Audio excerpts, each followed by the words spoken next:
Welcome to Live Daf, your online Daf Yomi Shir. Shalom, welcome to today's Daf Yomi Niddah, Daf Gimel Amud Aleph. We will begin from the first line. Amar Rish Lakish. Kana, if there's a rod, v'kumtai shel zav, in the fold of his zav, for instance, his armpit, v'hisid bayas hator. If a zav, a person who had re'iyas, ziva, and his tamei, and he had this rod inside his fold, and he pushed and he moved a person who is tahar, the person nevertheless remains tahar.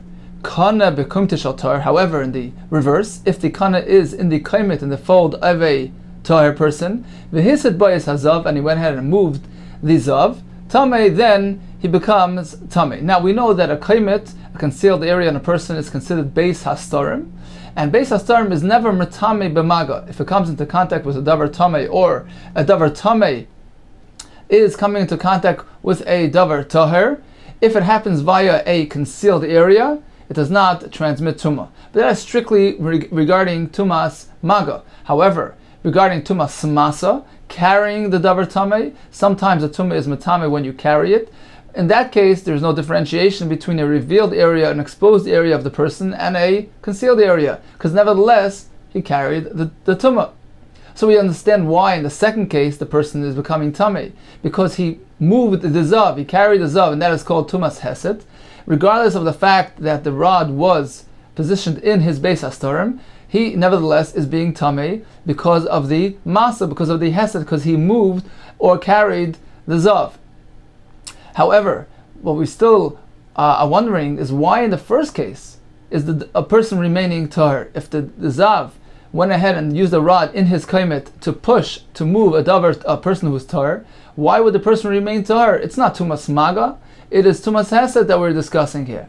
So the Gemara continues, my time, what is the reason for the first halacha that the person who was moved by a zav remains tahar? The Amakra, it says in the pasuk, v'chola sheriga by hazav, any person that was touched by a zav, yadav l'shatav hamayim, his hands weren't washed in water, he will become tamei. Rashi explains this is not referring to ordinary tumas maga, where a zav comes into direct contact with a tahar. That we learn from a different pasuk. This pasuk is coming to include tumas hesed, where the zav moves or lifts another person, which is a tumah which is exclusive to zav. We never find a similar concept anywhere else, that a davar tamei, an impure thing, will go ahead and be matame something else by lifting the davar tahar. It's exclusive to zav. Zehu heseitei shel zav. This is a halacha called hesed of zav, where the zav went ahead and moved another object. We never find this halacha anywhere else. This is exclusive, special halacha by zav. Now, the Torah uses the words v'chola shariyiga by hazav, which sounds like there is a negia, there is a contact, and in reality we're speaking about hesed, just merely moving something. V'yadav l'shatav hamayim, the pasuk concludes, he didn't wash his hands. Why do we mention the words yadav? Why is yadav so important here? The answer is that we're coming to teach, the Torah is coming to teach us something. We have to comply with the concept of yadav. Yadav is something external, is something revealed. The only way a tumah gets transmitted from a zav to a tahar is via an external area in the guf, something revealed like yadav. So therefore here the Torah is teaching us that the tumah coming from a zav, although it is not tumas maga, it is rather tumas hesed, that he is moving something, which is similar to tumas masa, as if he's lifting it. So that's not a direct contact tumah. However, the concept of yadav, that we require it be transmitted via an external part of the guf, a revealed part of the guf like yadayim, will apply even in the halacha of hesed. Now why then did the Torah coin the term yigaboy when we're speaking about hesed? Why is it connected to negia when we're not even speaking about negia? The answer is there is a connection. L'meir, to teach us the hesed or negia kiyada. The Torah is actually teaching us an additional halacha. Hesed hazav will only happen through a revealed area, not a beis hastarim. As well, anywhere else, in the whole Torah when there is tumas maga, when we're discussing tumah that come via contact, it is also strictly if it happened with a revealed external part of the guf and not a beis hastar. Again, to teach us, lememra, to teach us the hesed, that just like the tumas hesed coming from a zav needs to be via a revealed area, an external limb, like yadayim, so too unagia, same thing will apply whenever we have tumas maga anywhere else in the Torah. Ki yadav, they are both compared to yadayim. Ma hasam me'avroi, just like a hand is external, af hacham me'avroi, here too, it needs to be external. So in conclusion, there is halacha called beis hastarim, a part of the person that is concealed.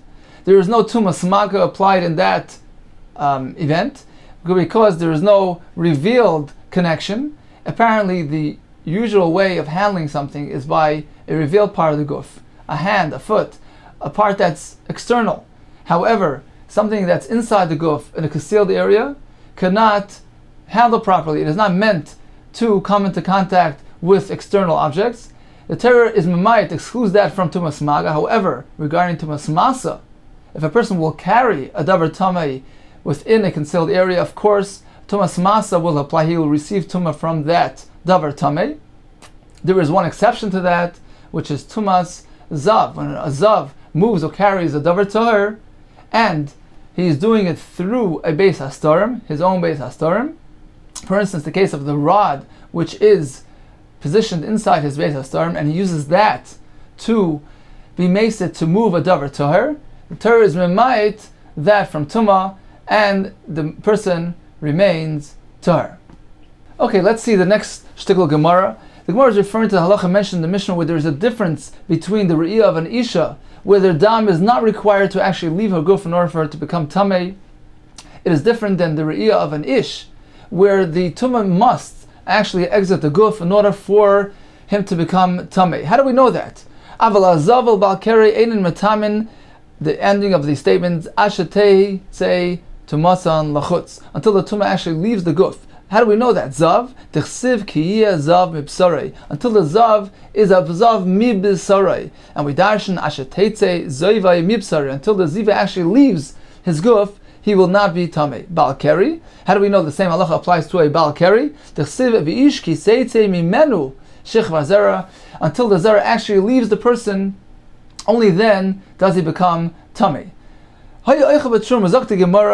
This is referring to the case described in the Mishnah, where a person had actually felt a sensation, a trembling throughout his guf, and apparently there was zera dislodged from the source. He may nevertheless still continue eating truma if he does something to prevent the zera from leaving his guf. Until then, he is still considered tar and may complete the achilas truma. What does he do? He grasps the aver and thereby prevents zera from leaving.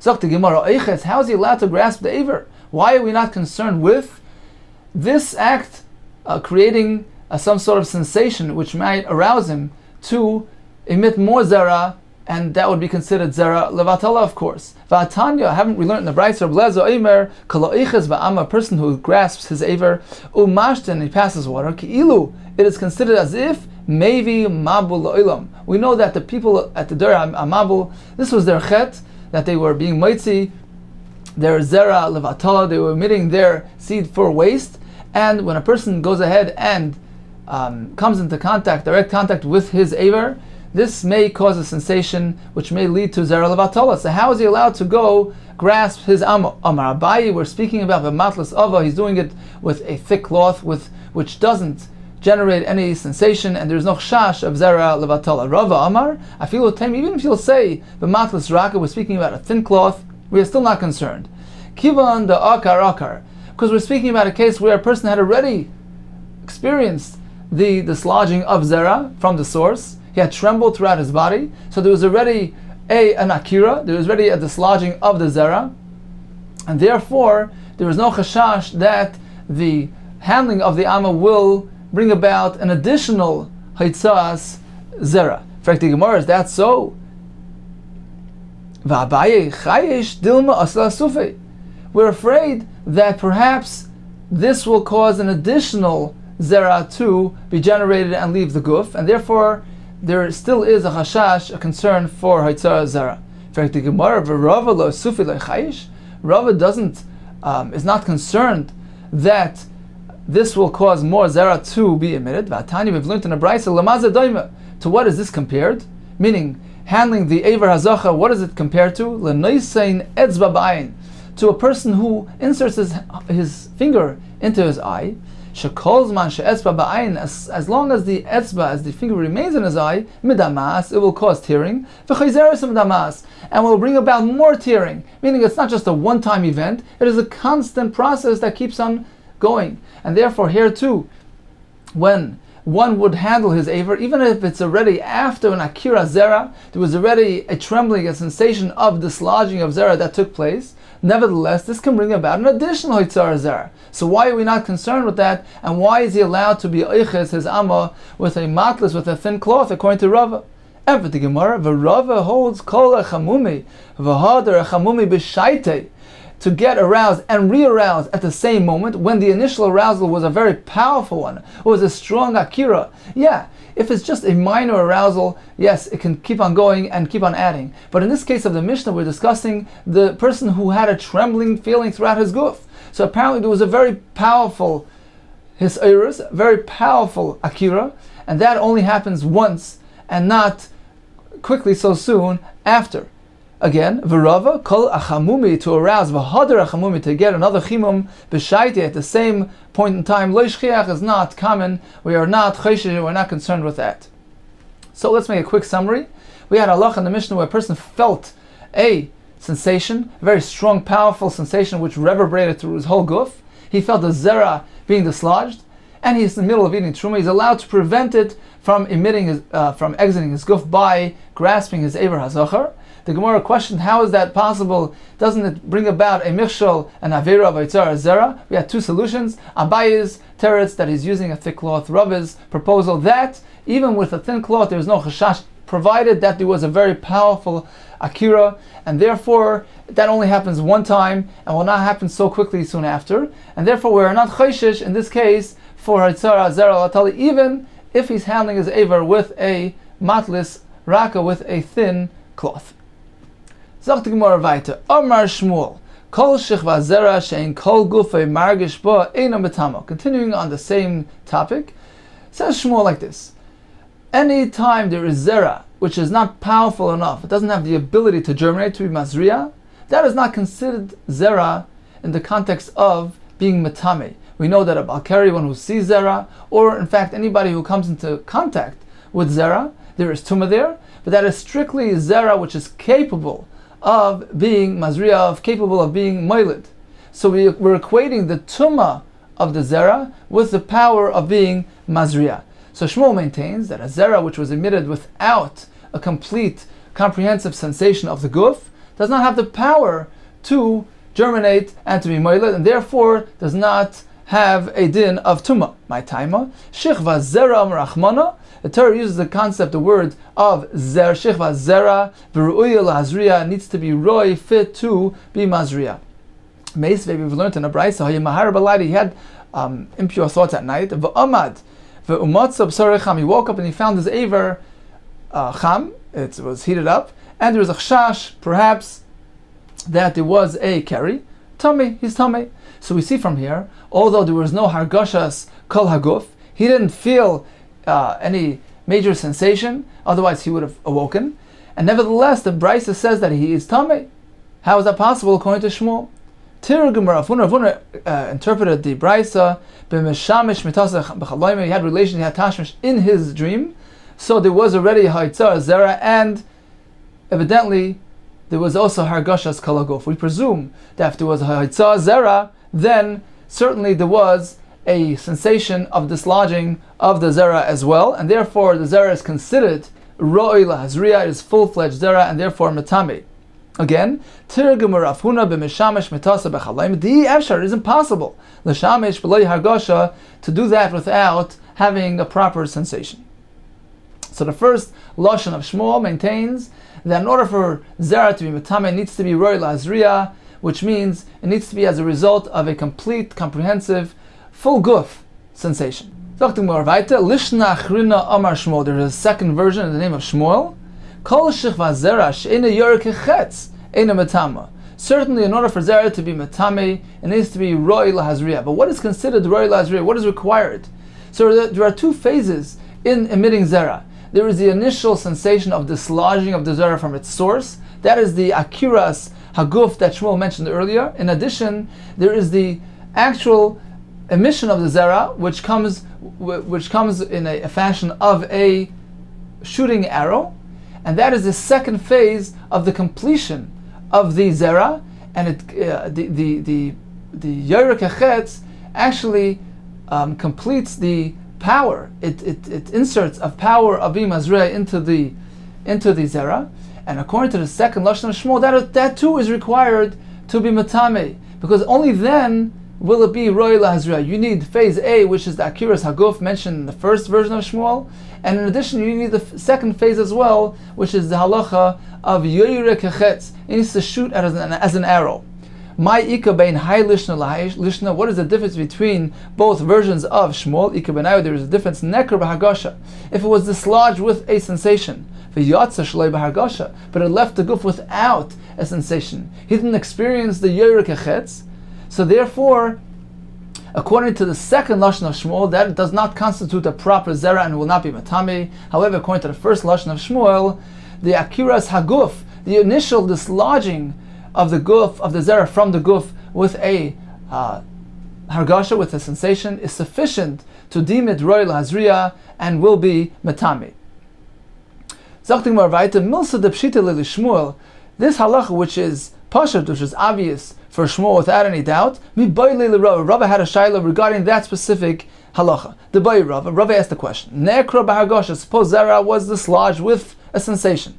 However, when it left the guf, it was devoid of a sensation, it did not have the condition of Yorek Chetz. What is the halacha? Is this considered Roi Lahazriya and will be Matama or not? Tashma Baal Keri. Let's comment here. Baal Keri Shetaval. It says in the Mishnah that a Baal Keri who had an emission of Zera and he was Tameh, then he went to the mikveh. He didn't pass water beforehand. After the Tvilah, he will pass water and he will become Tameh again. Why? Because we're concerned that perhaps some Zera had remained inside the guf, and that Zera, by coming out now after Tvilah, will be Matame the person all over again.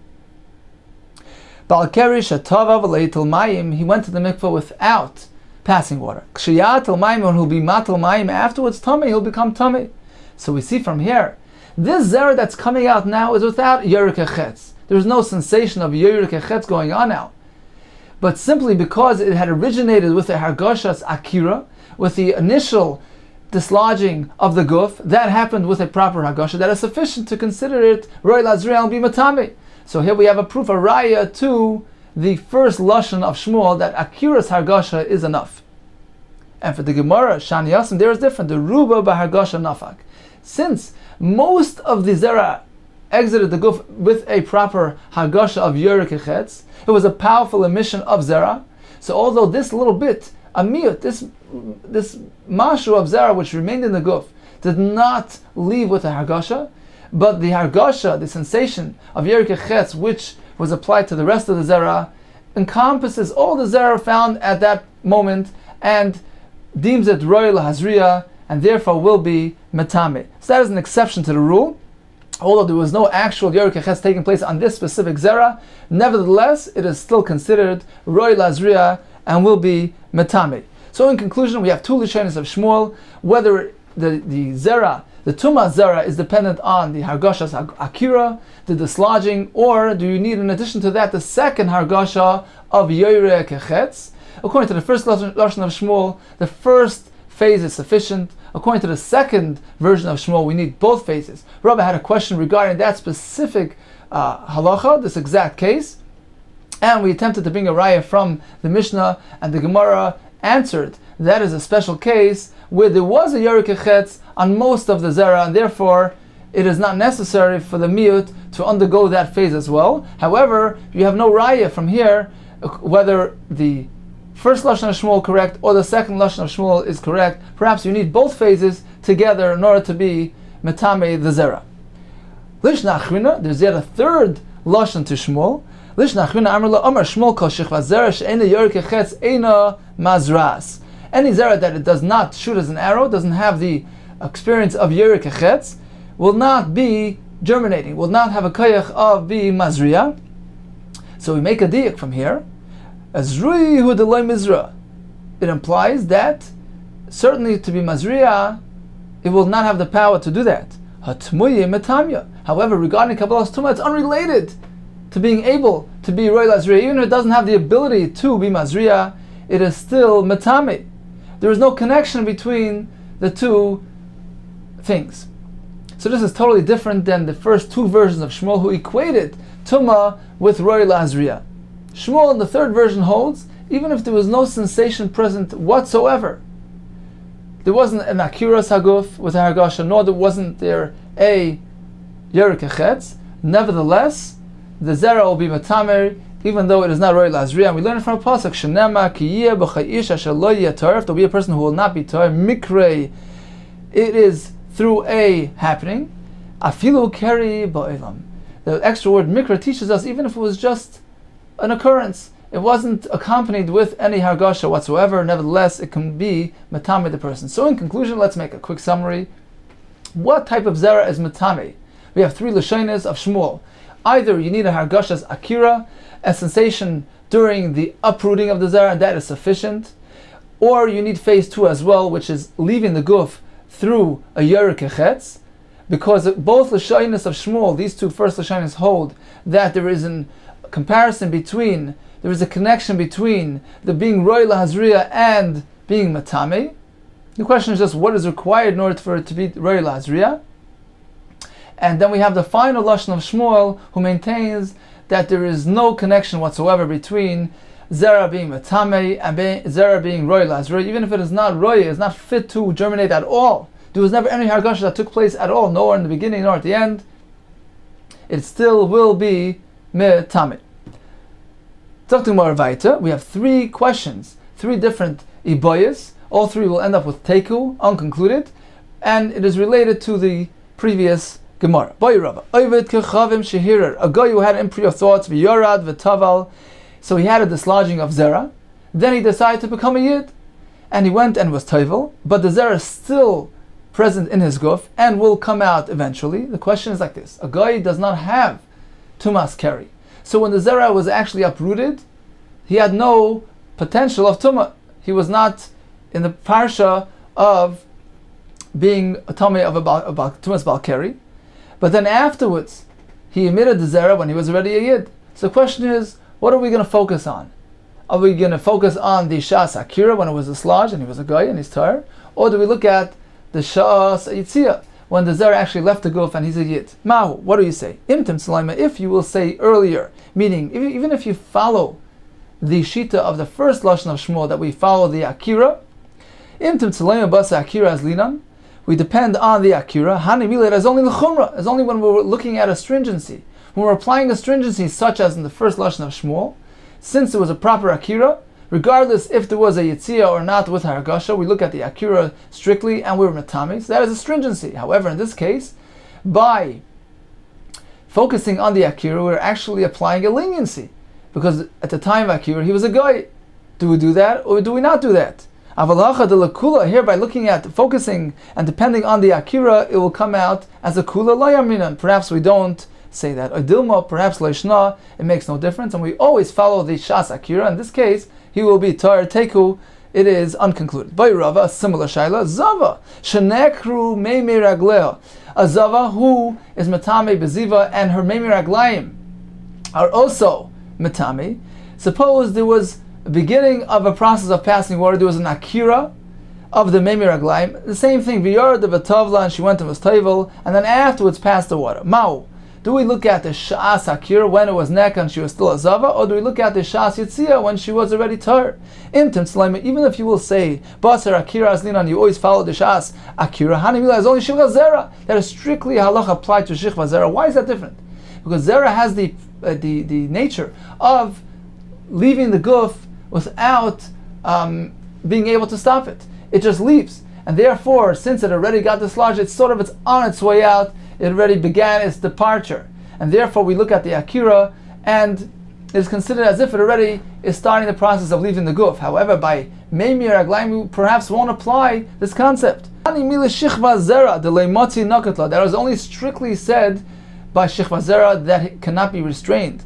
Aval meimir raglaim, however, in the case of meimir raglaim, demati nakatla, it's easy to restrain. Loi, therefore, in that case, we will not follow the shas akira. You need actual exiting of the meimir raglaim to be metame. In this case, since the Yitzia of the meimir raglaim took place when she was already tahor, we look at the present, and she is not a tummy. Idilma, perhaps loishna, there's no difference between the two. And in both cases, we look at the shas akira. In this case as well, we will follow the time of the slodging of the meimir raglaim, which was when she was a zava, and she will become a tummy. Teku. But you Rav another shayla. Zava. She was a zava, a goy, and Rashi explains that Chachamim apply the Tumah Ziva to a Goyisha woman who is a Goyisha woman, that she has a din of a Zava. In that case, Sheneklu Meimir Raglea, that her Meimir Raglaim were dislodged. V'yarda v'tavla, and she went and was Taivel Mahu, what will be the din in that case? Intim Tzaleima Basar Akira Azlina, and if you follow the first version of Shmuel, that we look at the Akira strictly, in this case, as well, we will apply the din of akira, even though it's meimir raglaim, which can easily be restrained. Meaning, let's say, suppose we follow the stringency of the previously mentioned shaila, meaning we conclude that even by meimir raglaim we will apply the halacha of basar akira. So here as well we should do the same. Imtim tzalaima basar akira azlina afagav demati nachatlu. Even though you can restrain it, we still focus on the shas akira, and we consider it as if it already began its departure. Hanemili Yisraelis, the Tmei Dairaisa, perhaps that's only by a Yisraelis who is Tamei Midairaisa. Her Tumah Ziva is a Dairaisa de Ketuma. Aval Evedes Kechavim Zava, the Tmei Derabanan, over there it's merely a Tumah Derabanan. Perhaps we won't apply this stringency, and we will not follow the shas akira, but rather we need to wait until the meimir raglaim actually leaves the guf, and that happened, of course, when she was a yid, and therefore she won't become tamei. Perhaps there's no difference between the cases. Teku. So in summary, we have three separate shilas of Rava of basar akira azlinan, meaning, according to the first version of Shmuel, that we follow the time of dislodging. When is that said? Do we apply it to a guy who had an akira's zera and then became a yid? Do we look at the shas akira and we matayr him? Or do we look at the shas yitzia and now he's a yid and he becomes tamei? Or perhaps, in this case, since the shas akira generates a kula, a leniency, we will not apply that concept here. The second shaila was a Yisraelis zava who had an akira of meimir raglaim and then she was taivel. Do we look at the shas akira and she is tamei since the meimir raglaim was dislodged when she was a zava? Or perhaps you don't apply this concept to passing water since it can be restrained, and therefore the akira is not considered as if it already began to depart the guf, different than by zera. And the third shiloh, the final shiloh, was by a goita who has the din of a zava. What's going to happen in that case when there was an akira of meimir raglayim? Do we apply this halacha to a guy as well, since her tumah is only merely midrabanan? Or do we say there as well, since there was an akira when she was a guy, so of course the meimir raglayim is metame and we'll carry it to the tumah dirabanan. Teku. We leave it unresolved. Going back to the Mishnah, that any of these aforementioned tumas niddah carry zoiv need only a minute amount to be metame the person who discharges them. Omar Shmuel, no. Zov tzorech chasimas piyam. You need to have enough ziva to block up the opening of the aver. It is not enough to have a mashu. You need to have a shir chasimas piyam. Shenemar oyhechtem besoroi mizoivai. If the zoiv actually clogged up the basar. In fact, the Gemara, the Mishnah says otherwise. V'anan tanan, we've learned in the Mishnah metamim b'chol shein. Even a minute amount. And for the Gemara, who the Amar Rab Nasan, Shmuel is following the sheet of Rab Nasan, who maintains that a mashu is not sufficient, and you need more than that. You need a shear of blocking up the opening of the Amar. The Sanya of Nasanai, Mishum Rabbi Shmuel, Zav Tzarech Chasimas Piyama, V'lo Yehoy Deloi, and the Chachamim did not agree with that, and that is the Shita of the Chachamim in the Mishnah, that even a Mashu of Zayv is sufficient to be Matami. My time with Rabbi Shmuel. Now the Gemara is going to discuss the reasoning behind these two Shitas. What is the reason for Rabbi Shmuel's halacha? The Amakra Ayhechtem B'Sarai Mizayvai. The pasuk we just mentioned, that you need the zayv to actually clog up the aver, and that is the shear required to be matame. For Rabbanon, what did the Rabbanon do with that pasuk of a hichtim? If they say that is enough to have a mashu, so what is hichtim coming to teach us? Hahu mibayleit is coming to teach us lach metame ve'enai metame yavish. That ziva will only be metame if it is moist. That is a lashon of hichtim. It is running. It is something which can clog up, it is moist, and only then does it carry with it tumas ziva. For Rabbi Shmuel, how does Rabbi Shmuel know this halacha? This halacha will be derived from the word mirar nafka. The pasuk says, it runs, it is moist, it is liquid, and therefore only if it's lach and not yavish.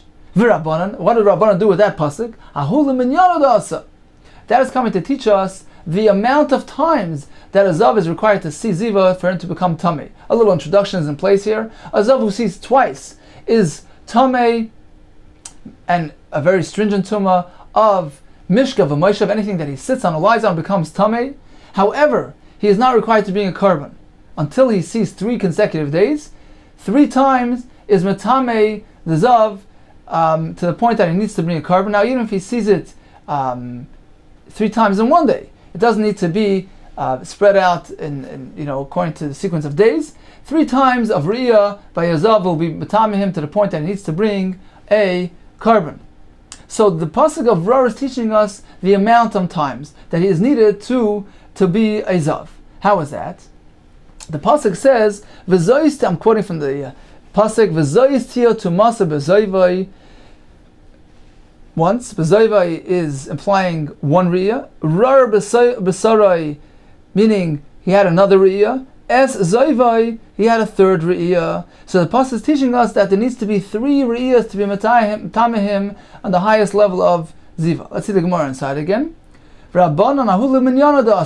We need that word rar to teach us the counting. Zoyvei chada, zoyvei is the first time, rar b'sarai is implying a 2nd Riyah, as zoyvei, the 3rd and final time, is for the 3rd Riyah of the zav, which is the highest level of tumah. Limed al zav bal shalosh Riyos, a zav who had 3 Riyos, shechai b'korban, needs to bring a korban. Now there's another part of the pasuk which says, Ayhechtim b'sarai mizoyvei tumasahi. This teaches us the lower level of zav. If a zav sees twice, he will be a partial zav. He gets the tumah, but without the korban.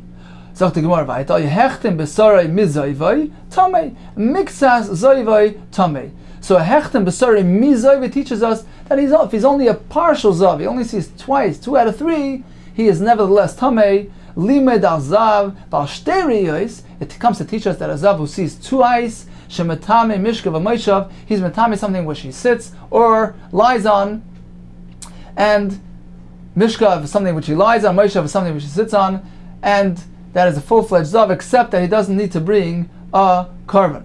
Rabbi Shmuel minyanim anali. Rabbi Shmuel uses the word of hechtim to teach us the shear, as mentioned earlier. Where does he know this halacha of 2 and 3? Nafkale, he learns it from a different pasuk.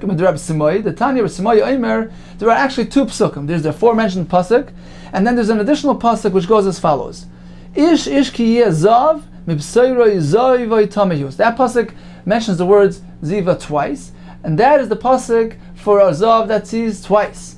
The aforementioned pasuk, which mentions the word ziva 3 times, comes to teach us the zav bal gimariyos. Again, let's see inside the Tanya of Simoy Mana Kosav Shtayim. The Torah counts twice, V'karei Tamei, and considers him Tamei. That is the latter pasuk, which only has the word ziva twice.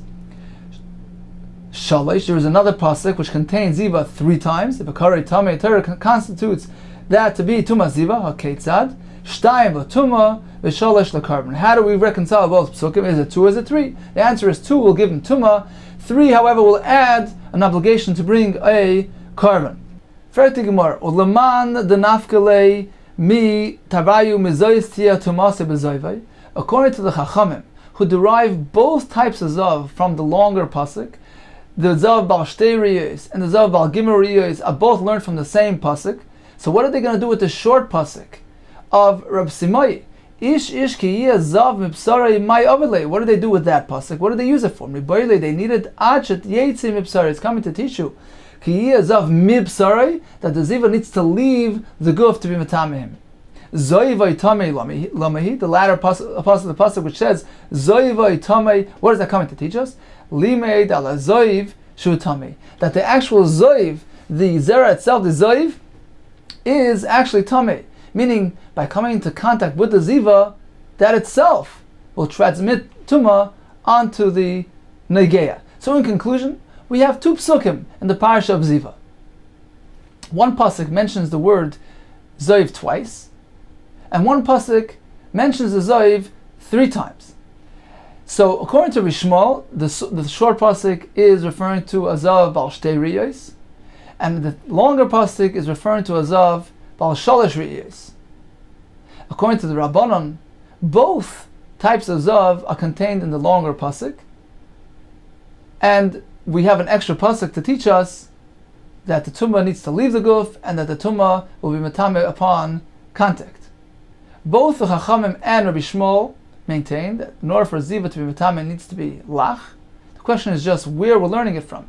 According to the Rabbanon, we learn it from the pasuk of hechtim psarei, which teaches us that it needs to be something which can block, which is moist. According to Rabbi Shmuel, we learn that from the pasuk, from the word ror, that needs to be a liquid, have a liquid property in order to be metame. And the only machlekes between the Rabbanon and Rabbi Shmuel is whether the shear of zoiv is a mashu, according to the Rabbanon, and according to Rabbi Shmuel, the shear is an amount which can block the amma, and he derives that from the pasuk of hechsim psarai mi zoivai. So in conclusion, we have a machlekes going between Rishmal and the Chachamim. What is the shear of keri or of ziva that is metame person? According to Rabbanon, it is a mashu, as mentioned in the Mishnah. According to Rishmael, you need a certain amount, enough which can block the opening of the amma. Zok the Gemara weiter. Omer b'chaniloi mishnar b'lezer Reb Shimon. Shichva zera l'roya. If a person discharges zera b'mashu, he's following the sheet of the Rabbanon. L'noigeya, however, by coming into contact with the zera, what is the shear to be a metame person? Bika adasha, the size of adasha, which is a lentil. The Mishnah says that these things are metame even with a mashu. My love l'noigeya, we're not speaking about even by coming into contact with them. Loi l'roya, the Mishnah is speaking about roya, seeing them, discharging them. Over there's a din of mashu. He is talking about coming into contact. Coming into contact with a davar tummy requires a shear. And since we're going to derive that from the halacha of coming into contact with a zera is derived from the halacha of tumas sheretz, therefore a certain minimal shear is required similar to the shear of sheretz, which is a kadasha. So the Gemara Tashma, come in here. Chayme b'shichva zera mi b'sheretz. There is a chumrah, there is a stringency that shichva zera has over tumas sheretz, and the same in the reverse. V'chayme b'sheretz mi b'shichva zera. Sheretz carries with it a chumrah over shichva zera. What is that? Chayme b'sheretz. The chumrah of sheretz is the following: sheretz ein chaluko tumasei. There is no distinction by a sheretz within different stages and different categories. We'll see soon. The Gemara will explain what that means. Masha'en came b'shichva zera. By shichva zera, however, we find chiluk, we find distinctions. That is the first part of the brayse. Chayma b'shichva zera. What is the chumrah that shichva zera has over sheretz?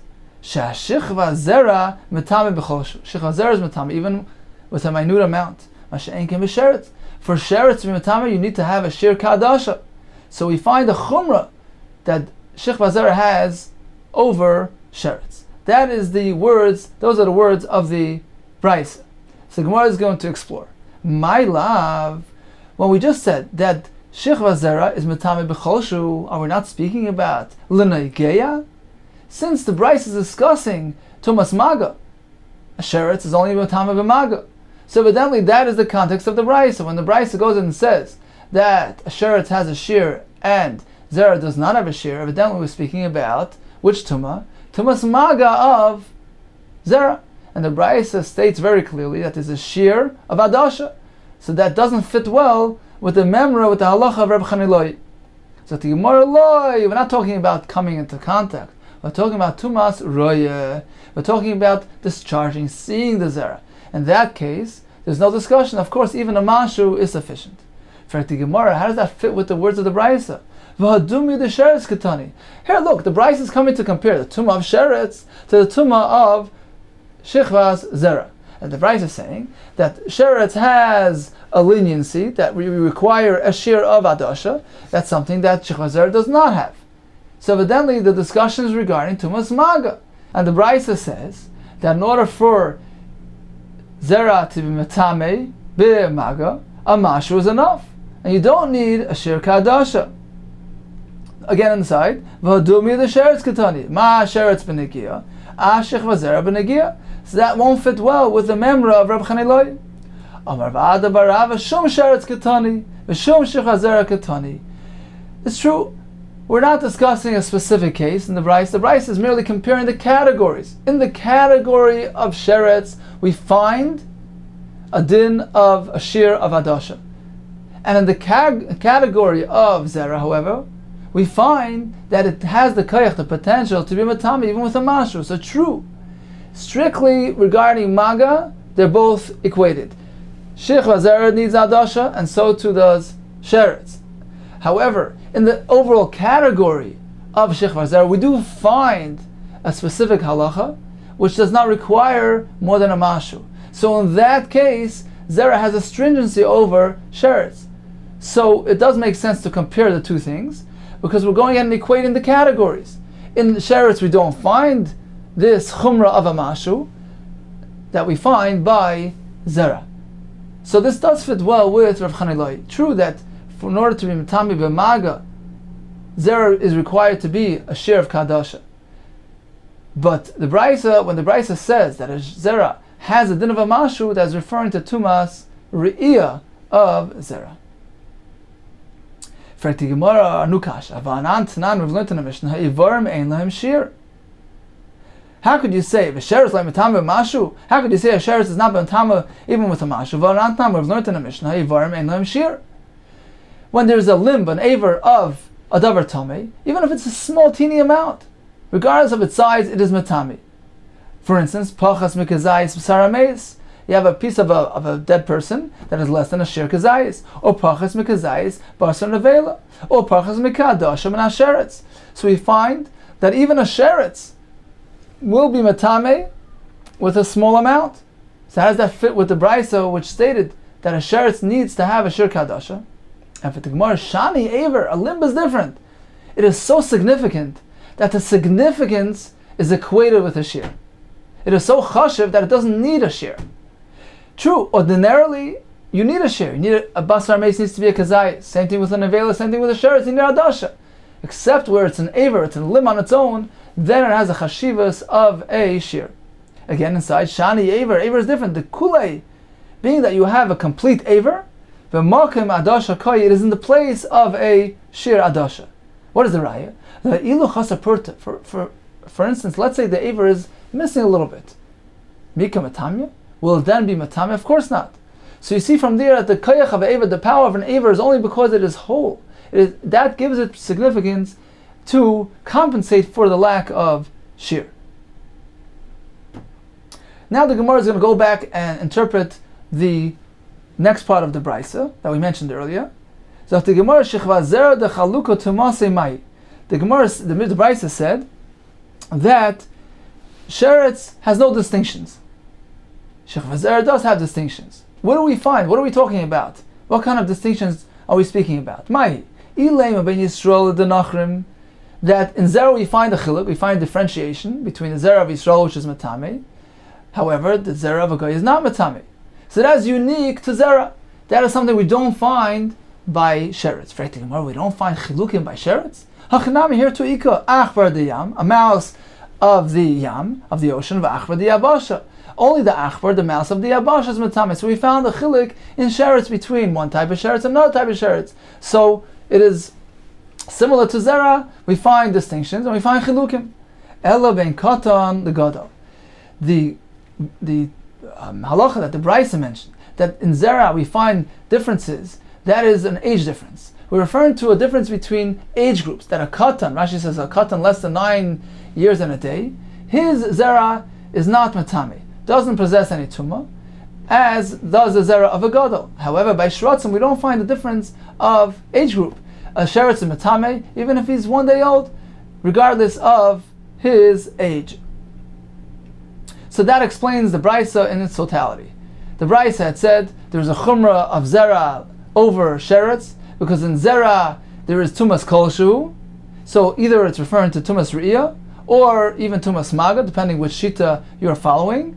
According to Reb Chaneloi, the Brisa is only referring to tumas re'iyah, because tumas maga does require shir kadasha, and sheretz certainly requires a shir kadasha, so that is a stringency over sheretz.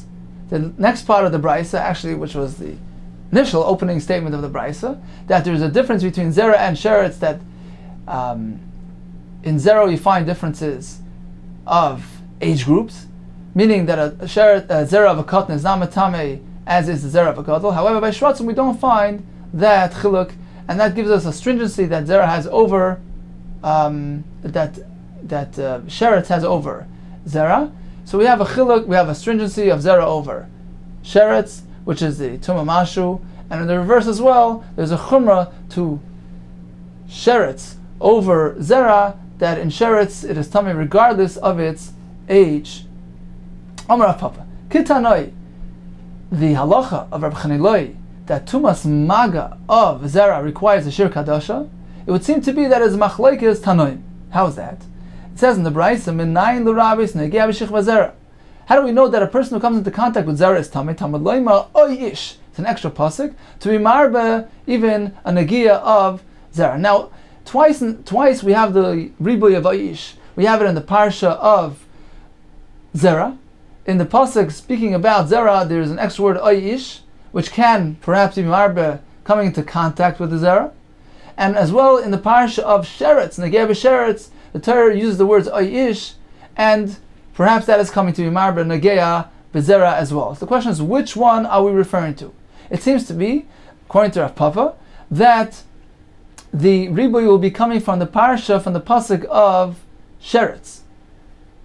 So now the question is as follows: when we derive zera, the tumah of negia b'zera, from the halacha of negia b'sheretz, just as negia b'sheretz is matame, so too negia b'zera.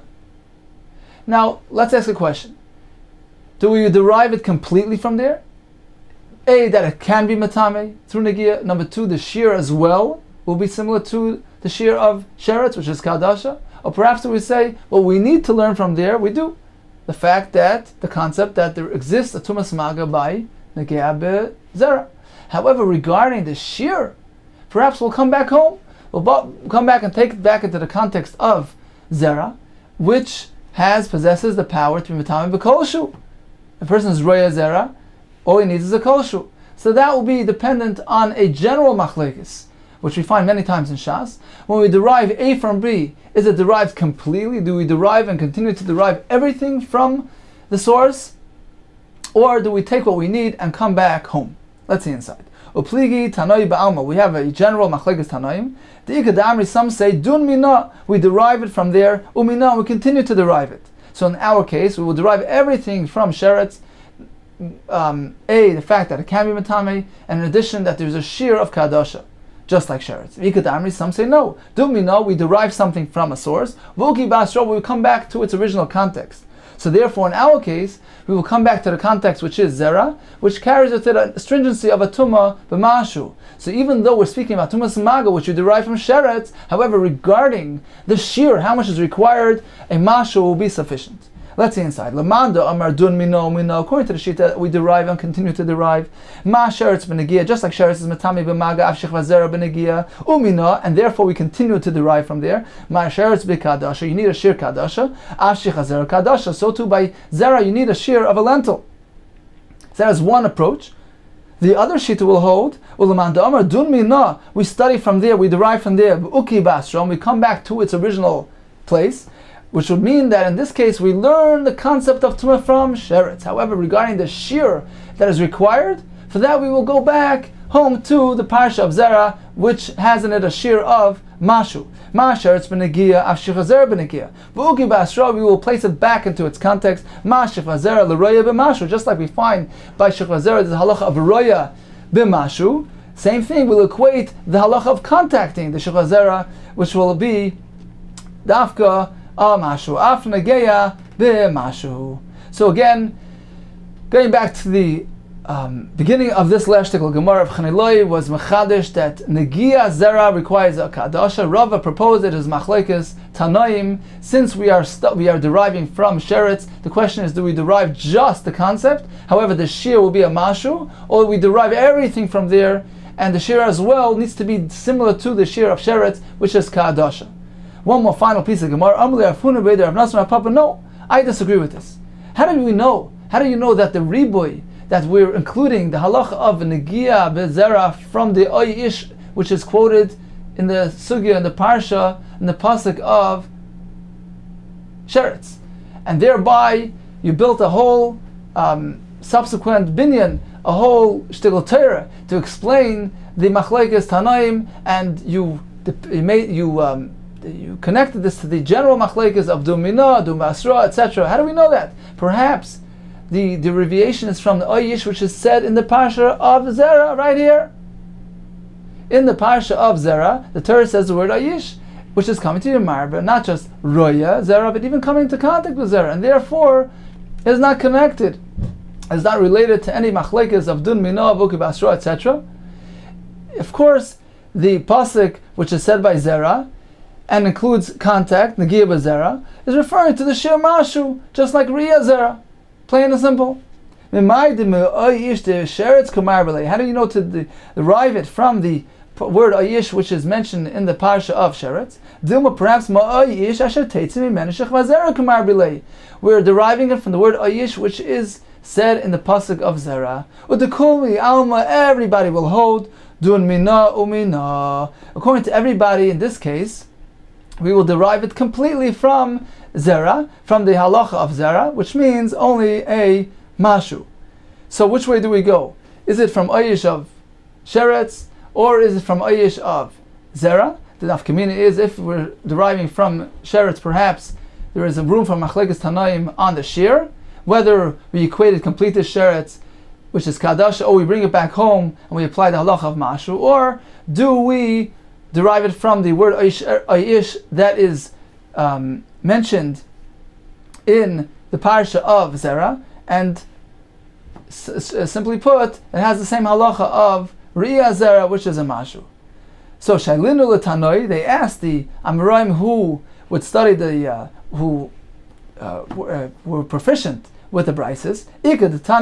Some had learned like Rav Papa, some had taken on the approach of Rav Huna B'Reder Rav Nosson, and there is no machlekes in this case, since we are deriving it locally from the Parsha of Zera, and therefore certainly the shir is the same as Re'iyah, which is a Mashu, and is unrelated to the general machlekes of Dun Minah V'Uki Basra, or Dun Minah Uminah, since it is halacha, which is local, strictly by Zera.